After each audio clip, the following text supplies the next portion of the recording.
Hello everybody. In this video we're going to take a look at how we can model a simple asset that we can bring in to a game engine to use, for example, as an obstacle.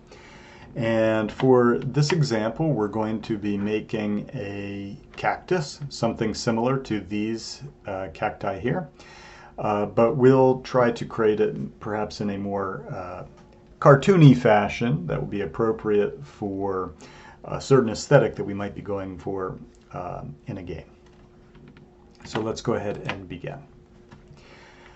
First thing is I want to get at least a general idea of scale. And oftentimes when we model in Maya, we're not thinking about scale, but if we're working on any kind of group projects, working with other people, it really is important to determine what scale you're working at. Now, if I create a cube, how big is this cube here? Well, if we go by Maya's units of measurement, this cube is in fact only 1 centimeter by 1 centimeter by 1 centimeter. In other words, it is the size of a sugar cube. If I were to make it scale at 100, like this, then we could assume then that this cube is 1 meter by 1 meter by 1 meter large. I'm going to use this as kind of a starting point to determine the scale of the cactus that I'm going to be creating. To start creating my cactus, I think I'll start out with a cylinder. And if we're going by the scale of this box being 1 meter by 1 meter by 1 meter, this is quite a small cylinder. So I'll go ahead and make it larger.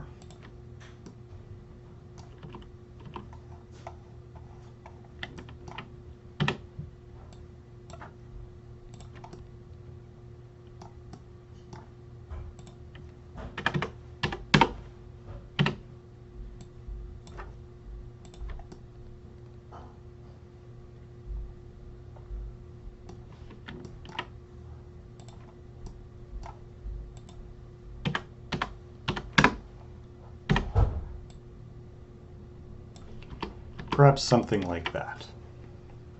Now that I've used this cube to roughly determine the scale of my cactus, I'll go ahead and delete that cube there. A couple things. I don't think I want this many divisions on the radius, so I'm going to reduce that.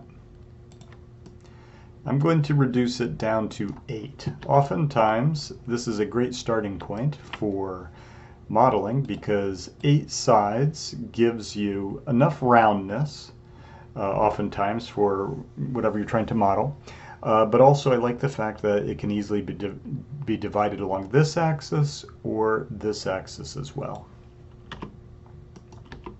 I think I will add some more subdivisions on the height. Perhaps something like that. I might reduce that later on, but for now that'll be a good starting point. And perhaps to make the top a little more rounded, I'll go ahead and add a subdivision or maybe 2 on the with the caps. Let's try 1 first and see if that will give us enough of a roundness. I currently have soft select on, so I'll turn that off.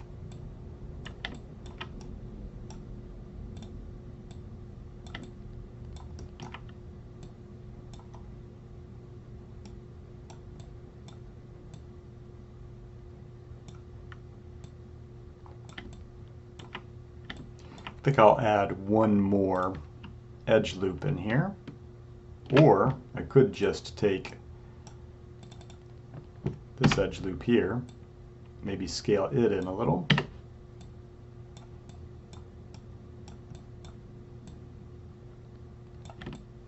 And that gives me a nice roundness to the top of the cactus.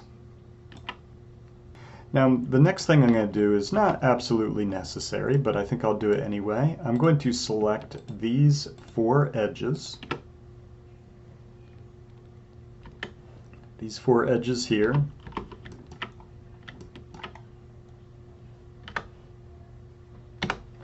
And I'm going to go to Edit Mesh, Delete Edge Vertex. Not absolutely necessary, but I like the fact that it makes the top quads rather than triangles. And perhaps we don't actually need the bottom, so maybe I'll go ahead and delete those faces.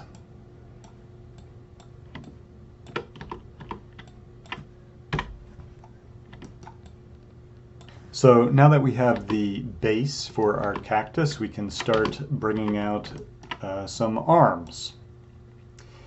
And I think I'll start, maybe here.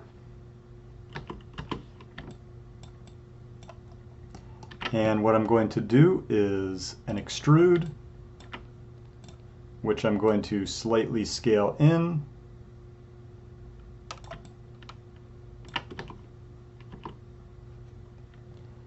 And I'll just pull it out a little as well, something like that.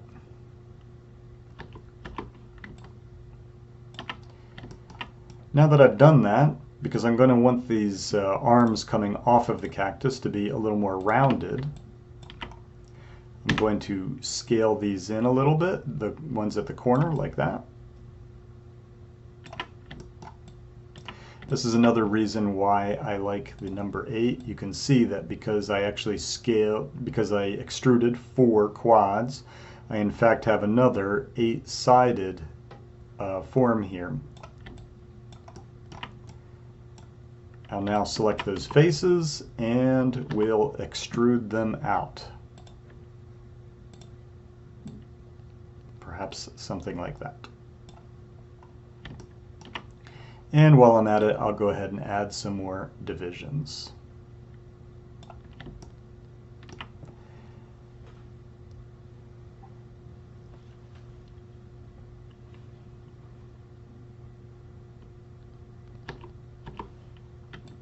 So now that I have one of the arms for the cactus, I think I'll go to the other side and extrude another one. And so that it won't be perfectly symmetrical, I'll make this one a little bit lower down. Once again, I'll do an extrude, which I'll scale in slightly and pull out a little more.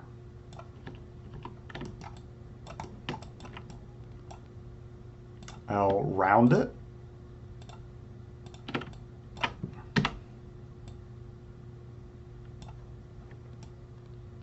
And do another extrude.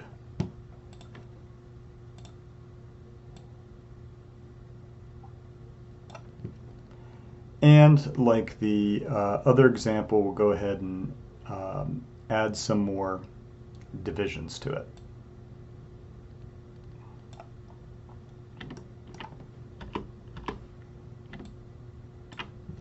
Now, perhaps we'll want the ends of these arms to be tapered as well, more rounded. So I'm simply going to select these vertices and scale them in.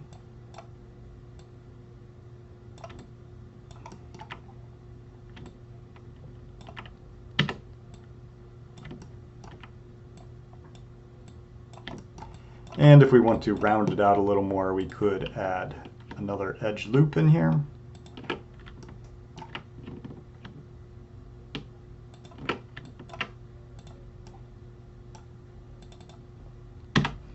And just make some minor adjustments.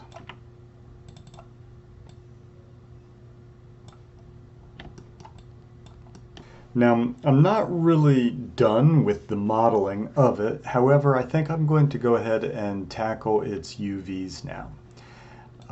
It'll be a little bit easier for me to do them now with these arms sticking straight out, and then I'll bend them a little bit later. But let's go ahead and do the UVs now. So I'm going to go to Object Mode and to UV Editor. Here are the default UVs for our original cylinder. The problem with that, of course, is that we've extruded faces here, which these default UVs don't really take into account. So we're going to go ahead and just do an entirely new projection on this. I'm going to do the projection from my front window. So I'm currently in my front window here, and I'm going to go to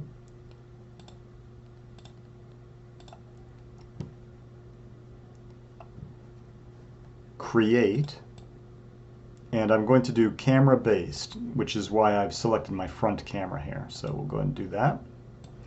You can see that more or less what we get is exactly what we see in our window here.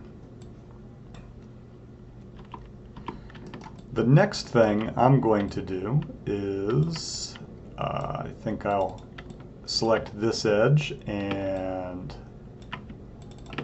this edge at the base of the arms here, and I'm going to cut them. Cutting them will allow me to select UV shells, and then I can very conveniently just move them out of the way for the time being and focus on just the base here. Next thing I want to do is figure out, where do I want my seams? Well, we've already introduced two seams, because we've introduced a seam here at the base of this arm and one here at the base of this arm. But to get this, also the base here to work, we're going to need to introduce a seam in that as well. And oftentimes the way I'll think about this is, what will be the most hidden? Where will the seam be most hidden? I'm going to select this seam here. The reason why I'm going to select the seam on this side is because I'm thinking that the cactus is probably going to usually be seen from this angle and not this angle, so I maybe don't want to have a seam right in the front.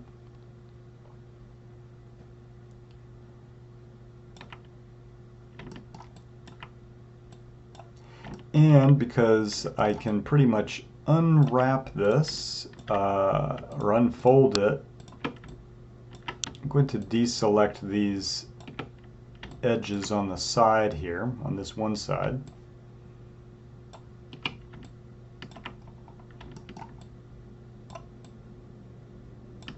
Deselect it on the arm for the time being too.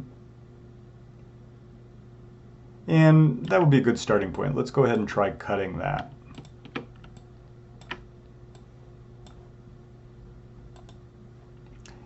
Once I've cut that edge there, created that seam, I can select my UVs,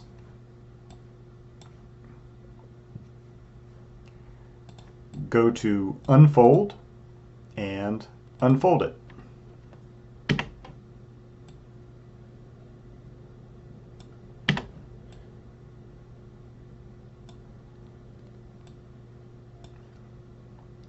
And that should do a pretty good job.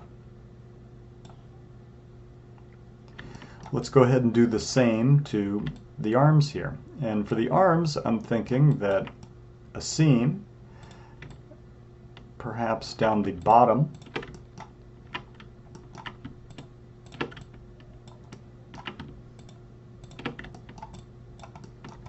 will be the best place.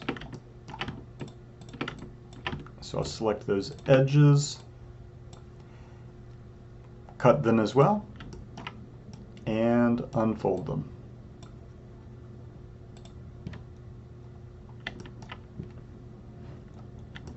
If I select all my UVs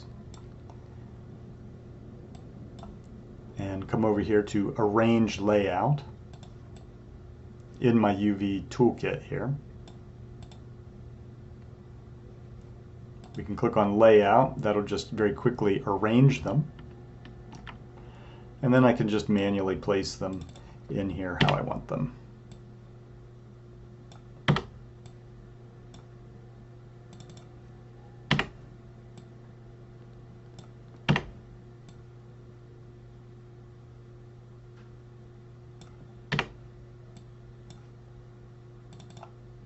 So now everything has unique UV space. Let's go ahead and create a quick material for our cactus here. I'm going to go to my hypershade. I'll create a Lambert, and I'll apply that Lambert to the cactus. Select the material. We can come in here and give it a overall color very quickly, very easily. But what I'm going to do instead of just putting a flat color on it is click on the checkerboard by color. And I'm not going to be using a file for this, but in fact I'm going to try a ramp. With the ramp, we can give it a number of different colors.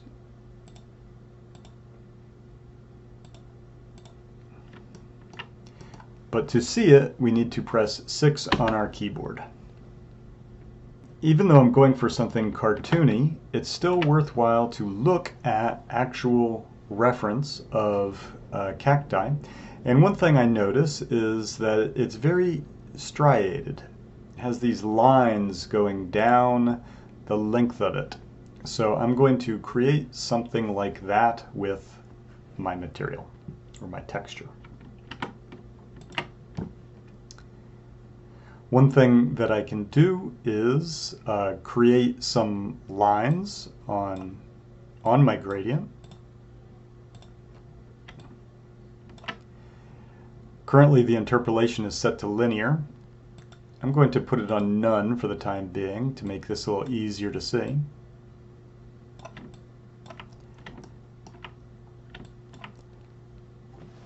And I'm going to make, I'm going to set the type rather than VRamp to URamp.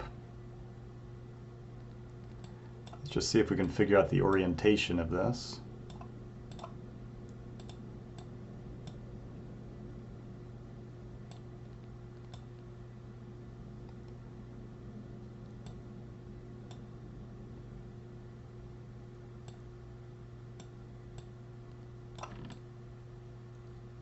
So I think we have it going in the right direction.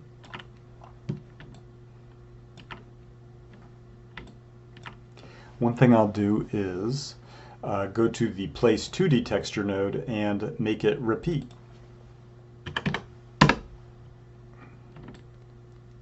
I can repeat it on the U and V. In this case, it looks like it's actually the U that I want, so I'll go ahead and leave it at that. I think that can actually work. Go back to the ramp itself.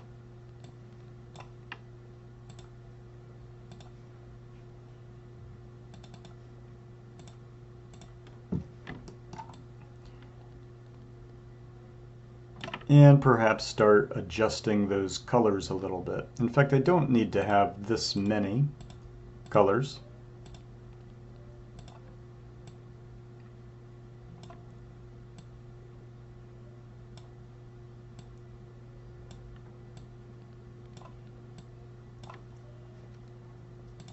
Because we can accomplish that with the repeat UV.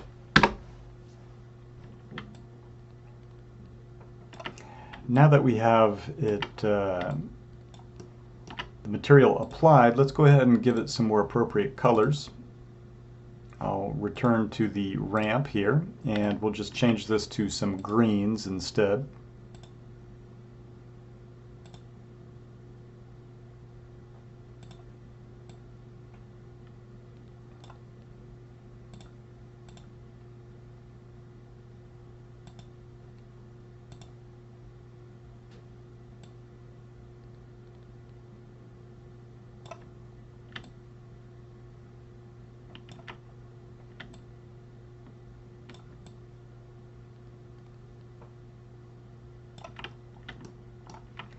And a couple other things that we can do to further adjust this is we can add some U wave to it. We can add noise to it.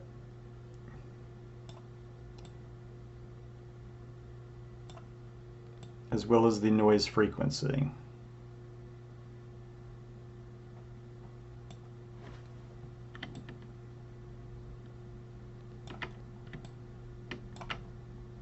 Now that we've got the UVs more or less laid out and a material, a simple material created for it, let's go ahead and start shaping the arms a little bit more, give this cactus a little bit more of an interesting shape. I think one thing I'll do actually is I'll get rid of these kind of hard edges on here as well, simply by selecting the mesh and going to Mesh Display, Soften Edge.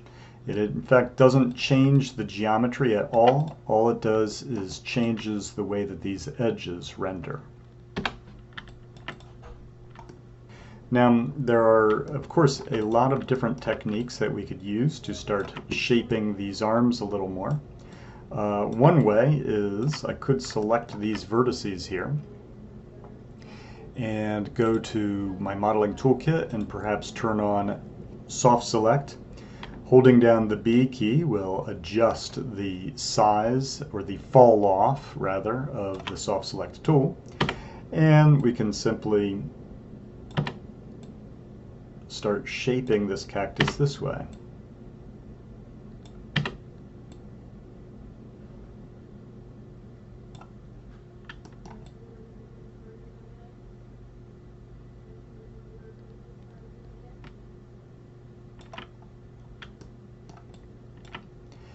Another technique would be to select these vertices here. I'm going to turn off soft select now. Go to Deform, Nonlinear, and apply a bend deformer to it. If I go to my channel box, we have some different properties to bend the arm. Currently, though, the orientation of my bend deformer is not very good, so I'm going to select that and rotate it.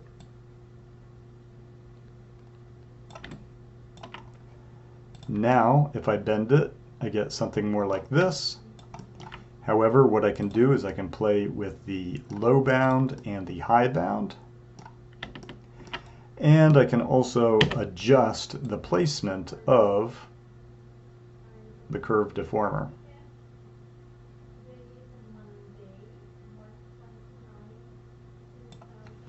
So these are both really great techniques for doing exactly what we want to accomplish here.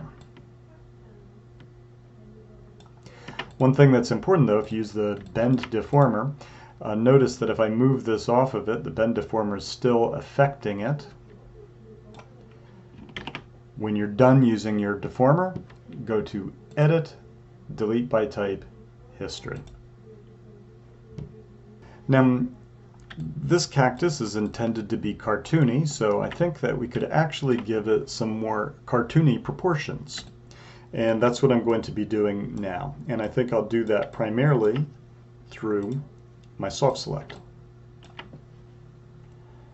One way to maybe make it look a little more cartoony would be to perhaps make it feel a little more top-heavy.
Now, one of the things, of course, that makes a cactus very distinct are the spikes on it. We could, of course, create those simply by making some geometry.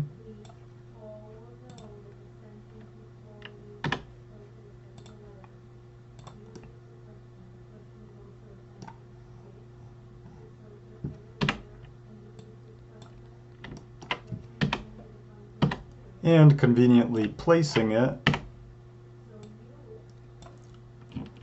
on our mesh.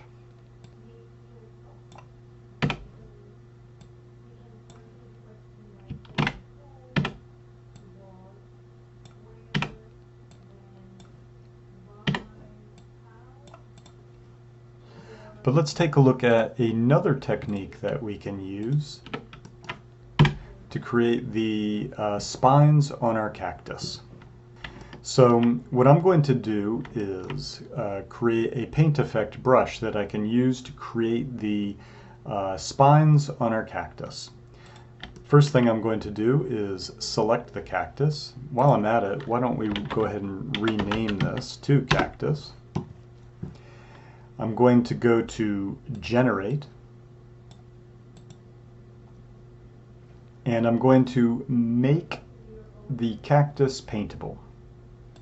Now, it's very important, actually, earlier when we created the UVs, we've got some effective UVs for this, and it's very necessary that we have UVs laid out for this technique to work. So, now that it's paintable, I'm going to go to once again to Generate, and I'm going to select my Paint Effects tool, and I'm going to paint on the cactus. What this did is created what is called a paint effect. The thing is, this is the most basic paint effect that there is. Simply what looks like just a black mark. But if we select that paint effect and go to our attribute editor, we can change the properties of this paint effect. And what I'm going to do, I'm going to collapse some of these first so that you can see where these are. I'm going to go to Tubes, and I'm going to check Tubes, and this will create what will become the beginning of our spikes here, our spines. Once we've enabled Tubes, I'll go to Creation, and we can tell it how many tubes we want on our stroke. So we'll pick the appropriate density for what we're going for.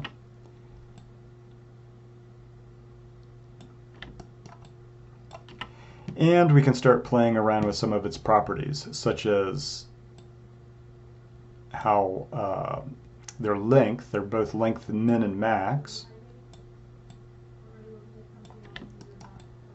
We can also change the width at the base.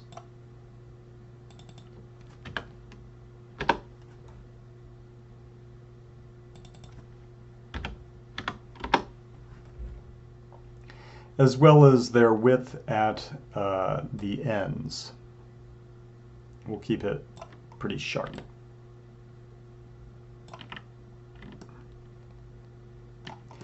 Now, we're not going to need this many segments on it, so I'm going to bring down the segments.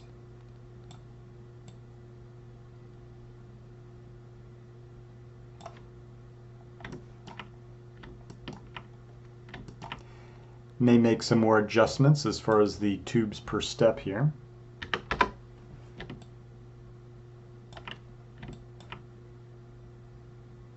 As well as their distribution along the stroke here.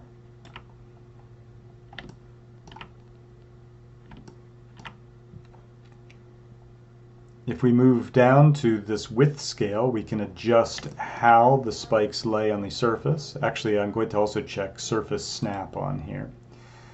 But we can adjust the elevation min and max to make the spikes stick out more directly, as well as a couple other properties to adjust how they grow out of our cactus here. I think that this works. Maybe I'll add a little bit more variation with the length of them.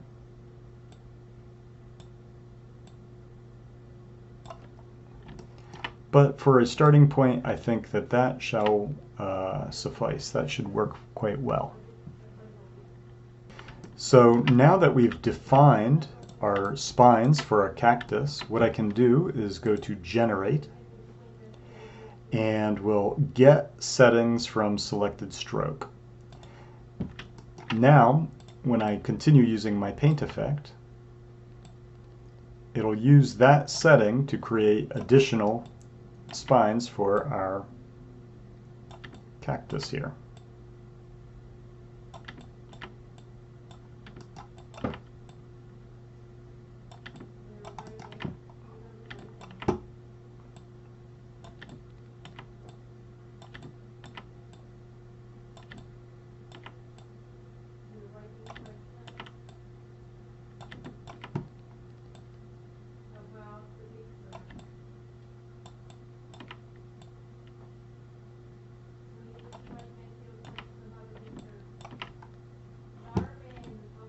I'm mainly thinking silhouette right now, but I will add some in other parts of the cactus.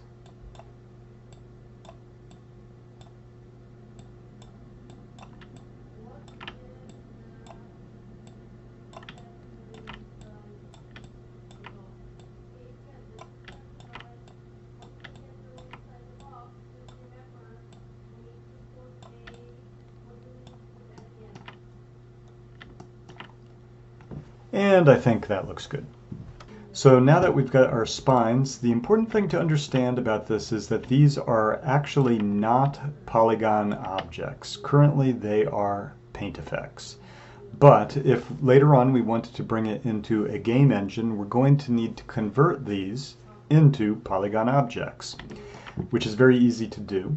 I'm simply going to select all of my paint effect strokes that I have on my cactus here.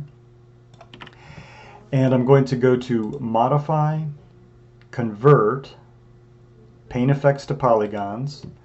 I like to make sure that the quad output is checked. That way it won't create lots of triangles, although actually with these spikes or spines, I don't think that there's any way to really avoid triangles because of my resolution. But actually, that's not true because I did leave a edge in here, but okay, we'll go ahead and apply it. And what I'm going to do is delete history on it because currently it's still being affected by the actual paint effect strokes here. So with them selected, I'm going to go to Edit, Delete by Type History, and I think I'll combine them so that it becomes one single polygon object.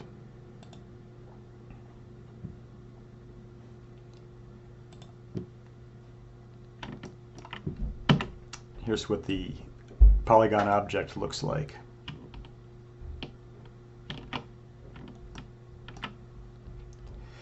Now that we've done that, and I don't actually need these paint effect strokes in here, I'll go ahead and delete them.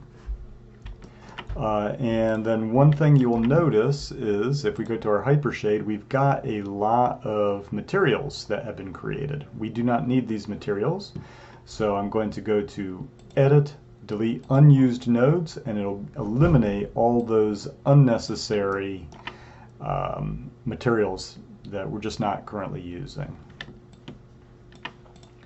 Now I think I actually broke the connection on the materials to these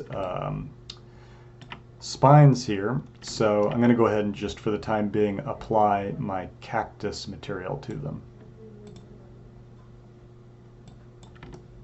So we worked a little earlier on the UVs for our cactus, and here are the UVs. If we select these spikes or spines, you'll see what they look like. I think for the time being I'm simply going to select all of the UVs here.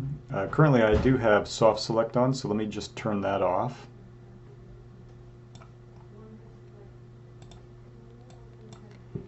And I'm just going to scale this down. We don't really need the spines to take so much UV space. In fact, if we want, we can apply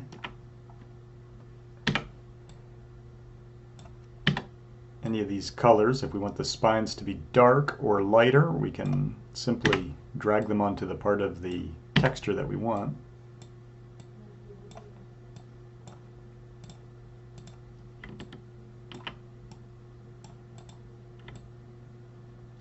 And here's what it looks like now.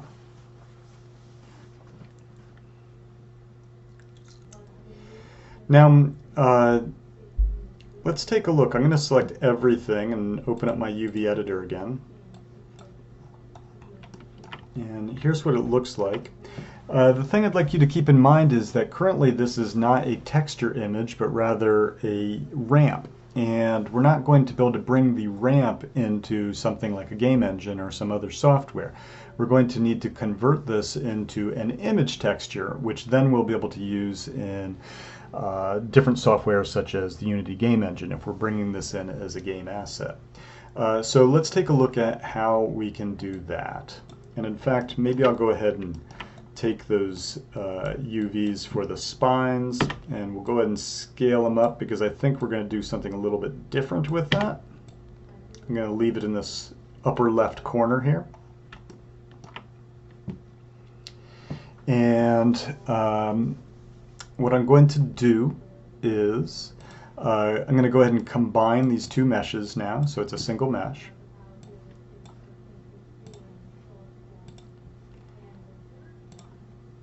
Let's go ahead and delete that history. Looks like I need to rename my cactus again because it actually took the name of the spines instead of the actual cactus. While I'm at it, let's go ahead and move the pivot point. I press down D to move the pivot point to the base of our cactus here.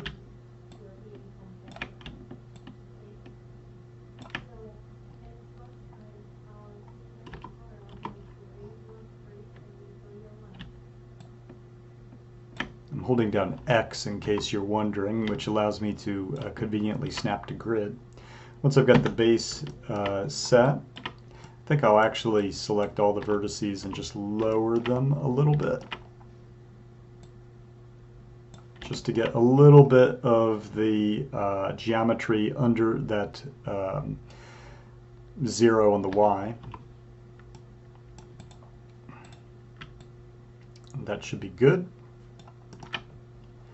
Let's go ahead and convert our material to a texture image instead of a ramp now, because then that'll be something that we can easily bring into Unity. So here's how you go about doing that. First, you want to make sure that your model is selected. Open up your hypershade and then Shift select the material as well. With both the model and the material selected, I'm going to go to Edit, Convert to File Texture, Maya Software. I'll open up the options and just make sure that they're the settings I want. We can select our resolution, for example. I think I'll make this 1024 by 1024. You can also set the file type. Currently I have it set to JPEG. I think I'll just leave it at that for now. And go ahead and click on the Convert button.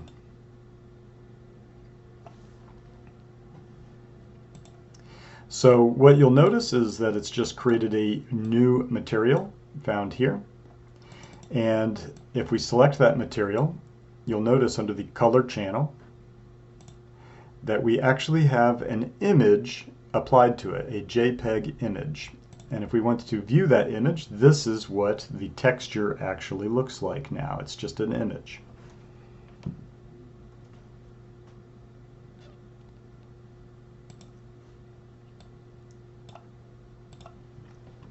And now that it's an image, We could easily open this up in other software, such as Photoshop, to further enhance or refine our cactus texture. Now, I would typically open this up in Photoshop, but I'm actually going to just open it up in Paint because I think that just about everybody has Paint. So let's go ahead and try that out. So here we are in Microsoft Paint. Normally I wouldn't use this tool, but I don't think everybody has Photoshop, so let's go ahead and do what we want to do with this. I'll open up the texture that we just created in Maya, that we extracted from what was a ramp, and then we converted it into an image. What you'll remember is that this area here is the area that is UV unwrapped for the spines of our cactus. And what we're going to do is change the color of it. So I'm going to simply, I do not know this tool all that well, but I think we can figure it out. I'm going to select this shape and just drag it over that area. We'll fill it with a solid color, and we'll pick the color that we want for it.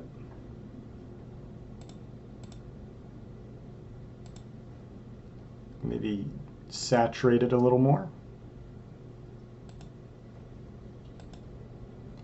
And I think that should be good. Let's go ahead and save our texture. And we'll return to Maya. So here we are back in Maya, and we'll just select our cactus and just come in here, find our new material, and let's just reload. And now that we've reloaded, you can see that it has the spikes on it along with that new color that we applied. I think I might go back and readjust the color, but you can see how that works. So I've quickly just readjusted the color of the spines on my cactus. I just made them a little bit more of a kind of greenish yellow. Here it is. Before we wrap up this video, just a couple more bits of advice that can be really helpful. Notice that I haven't put any lights in my scene. And oftentimes it's a really great idea to really look at the silhouette of either your objects or your characters. And that's really easy to do as long as you don't have lights in your scene, because you can simply press the 7 key on your keyboard, and that allows you to focus on the object's silhouette.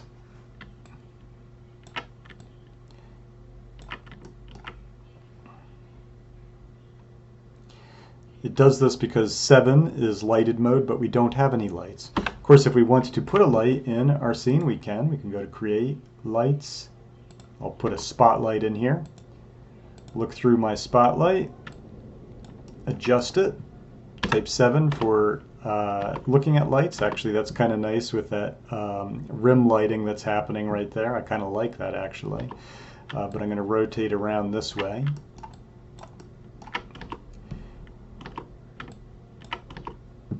Maybe I'll put a ground plane, something that we can actually cast shadows on.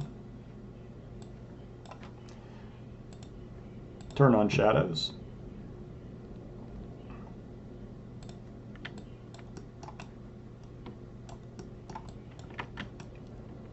Anyway, there's our cactus. So in a future video, I'll be taking this cactus and exporting it out from Maya to bring into Unity as a game asset. I hope that this video has been helpful for you, and thank you for watching.